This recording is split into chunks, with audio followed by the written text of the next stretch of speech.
చెప్పింది. మనోహర్ మేడం గారు మీకు అబద్ధం చెప్పి మరి కోర్టుకి ఎందుకు వెళ్ళారు సార్?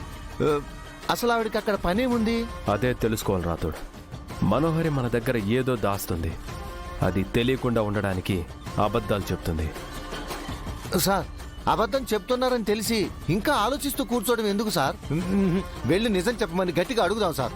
మనోహరి ఈసారి నిజం చెప్తుందనే గ్యారంటీ ఏంటి రాతోడు? ఇంతగా నిజాన్ని దాచాలనుకునే మనోహరి నేను అడగగానే నిజం చెప్పేస్తుందా?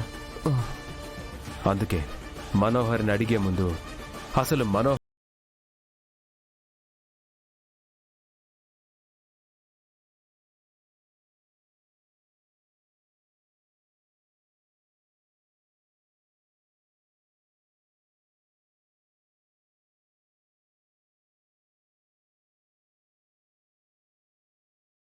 చేయాలి. భాగి కోల్కతా వెళ్తుందని ఎవ్వరికీ తెలీదు.